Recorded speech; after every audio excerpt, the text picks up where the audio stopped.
ठाकुर की इतिहास पढ़ करके हमें समझाओगे? नमस्कार व्यूअर्स, आप देख रहे हैं CNBC आवाज पे टक्कर। और टक्कर में आज पब्लिक डिबेट का दिन है और आज चर्चा करेंगे हम रामचरितमानस पर जो भ्रांतियां फैलाई जा रही हैं। प्रभु श्री राम का एक बेहद प्रख्यात भजन है, तेरा राम जी करेंगे बेड़ा पार, उदासी मन काहे को करे। यानी बेड़ा पार कराने वाला कोई है तो वो सिर्फ प्रभु श्री राम है। यह बात शायद उन लोगों को भी पता है जिनकी सियासी दुकानों पर इस समय ताले लटकने लगे हैं। यही वजह है कि उनकी जुबान पर प्रभु श्री राम का नाम चढ़ा हुआ है। हालांकि उनका तरीका बेहद अलग है। वो कभी राम मंदिर पर नफरत फैलाते हैं तो कभी रामचरितमानस पर, लेकिन ये लोग भी राम नाम से दूर नहीं रह पा रहे हैं। सबसे पहले बिहार के शिक्षा मंत्री प्रोफेसर चंद्रशेखर ने रामचरितमानस को नफरती ग्रंथ बताया। इसके बाद एक कई नेता उनके समर्थन में उतर आए। आरोप लगाया गया कि रामचरितमानस में कुछ ऐसा लिखा है जो इसे समाज के एक वर्ग का बड़ा विरोधी साबित करता है। हालांकि इन दावों के पक्ष में मान्यों के पास कोई बड़ा तथ्य और सत्य नहीं है, न ही कोई ज्ञान, क्योंकि राम वो हैं जिन्होंने शबरी के झूठे बेर खाए, केवट को मित्र बनाया, सुग्रीव को न्याय दिलाया और विभीषण जो कि एक राक्षस था उसको लंका का राजा बनाया।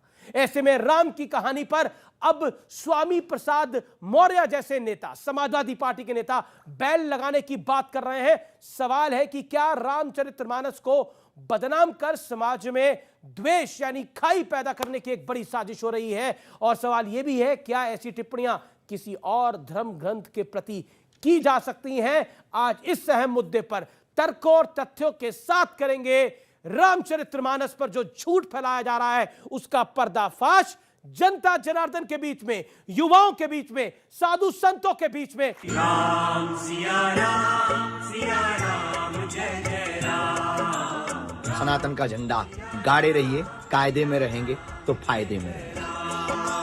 जिस राम के स्पर्श मात्र से अहिल्या श्राप मुक्त हो गई, जिस राम ने स्नेहवश शबरी के जूठे बेर खुशी खुशी खा लिए, जिस राम ने बिना किसी भेदभाव के केवट को गले लगाया, आज उन्हीं राम की महान कहानी पर कलंक लगाने की कोशिश वाला घोर पाप हो रहा है। रामचरितमानस के कुछ अंश जिसमें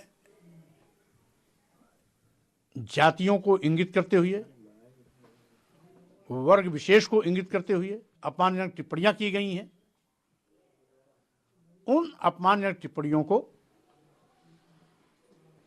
प्रतिबंधित किया जाना चाहिए। रामचरितमानस में कुछ जो पंक्तियां हैं वो अपमानजनक हैं, जिससे दलित पिछड़े आदिवासी समाज के लोगों की भावनाएं आहत होती हैं।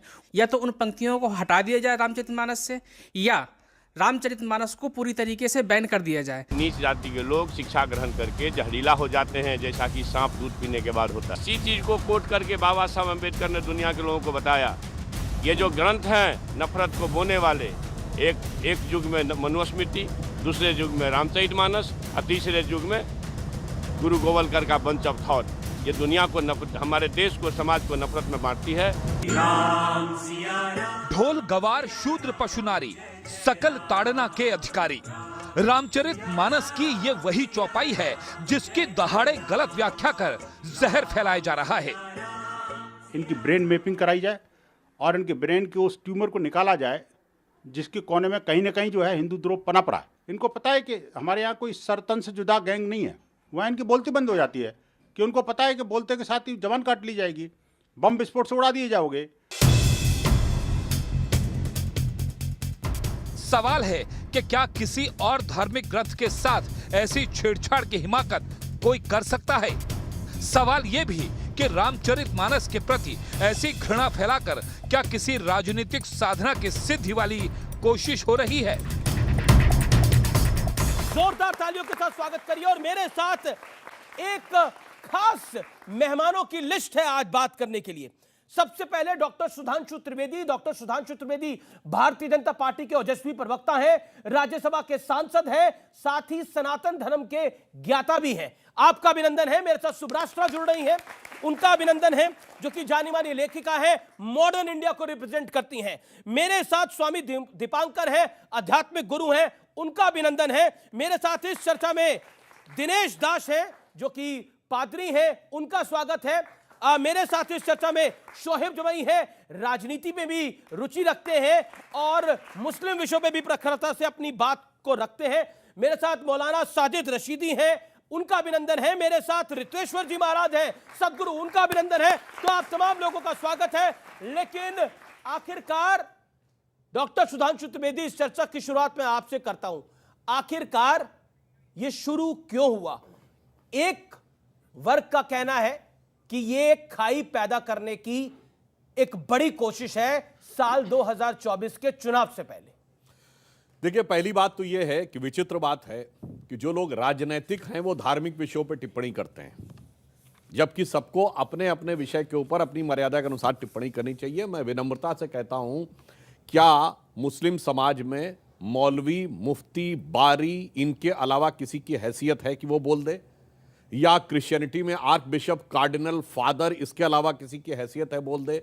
यहां बोलते हैं तो साफ हो जाता है राजनीतिक उद्देश्य से बोल रहे हैं, कोई सामाजिक सांस्कृतिक उद्देश्य नहीं है। राजनीतिक कारण यह है कि जब जातियों में विभाजित हिंदू समाज में एकता दिखने लगे तो काल नेमी की तरह बहुत से लोग आ जाते हैं कि राम का काज पूरा नहीं होना चाहिए, बिखराव दिखाई पड़ना चाहिए। शोहेब जमई, आरजेडी के एक मंत्री ने इस प्रथा को शुरू किया, रामचरितमानस को पर दोषारोपण करने का, और वो प्रथा इतनी बढ़ गई कि समाजवादी पार्टी के नेता कह रहे हैं कि रामचरितमानस जैसे पवित्र ग्रंथ को बैन कर देना चाहिए। ये मैं नहीं कह रहा, उनकी बाइट को मैंने सुनाया।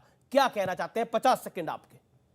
मेरा मानना यह है कि मुस्लिम समाज के किसी भी व्यक्ति को जो प्रमुखता से टेलीविजन चैनल पर देखते हैं, इस पर किसी तरह का कमेंट करने की जरूरत नहीं है। बल्कि मैं ये समझता हूं कि जब संदर्भ की बात होती, मैं अभी सुधांशु जी से यही डिस्कस कर रहा था कि जिस चौपाए का जिक्र है सकल ताड़ना के अधिकारी कि वो जो संदर्भ है, तो अगर यहाँ संदर्भ है तो इसी बात को आपको समझना पड़ेगा कि जब कई प्रवक्ता जब यहाँ पे टेलीविज़न पे आकर के कुरान की व्याख्या कर देते हैं बिना कुछ जाने, अज्ञानता में, और बिना संदर्भ के वो कह देते हैं कि देखो जी ये तो कुरान में काफिर के बारे में लिखा है, जबकि हम कहे कि भाई संदर्भ भी समझिए कि एक जंग हो रही है और वहाँ पे ये कहा गया कि उस पॉइंट पर आपने जंग लड़नी। जैसे अर्जुन, श्री कृष्ण ने अर्जुन को उपदेश दिया कि भाई आप जंग में यहाँ से अपने चचेरे भाई के खिलाफ भी लड़े, ठीक उसी तरह कुरान में ईश्वर की वाणी की तरफ से एक संदर्भ में कहा गया कि वहाँ पे लड़े। इसका मतलब ये नहीं है कि मुसलमान सब जगह ये कर। तो इसलिए जब आप इस कुरान हो, पवित्र कुरान हो या पवित्र रामचरितमानस हो, इसके किसी का जिक्र करते हैं तो उस संदर्भ में समझना जरूरी है। और इसलिए मैंने कहा कि जैसे सुधांशु जी ये मैथमेटिक्स के ज्ञाता है, वो जितना पाइथागोरस थ्योरम अच्छा बता सकते हैं, मैं नहीं बता सकता। उसी तरह मैं जितना सेंट्रल डोगमा और पैलिंड्रोमिक सीक्वेंस बता सकता हूँ, क्योंकि मैं बायोलॉजी का यहाँ से प्रोफेसर हूँ। उसी तरह तो जो अपने अपने फील्ड में महानता है, वो मैथमेटिक्स के प्रोफेसर हैं, आप बायोलॉजी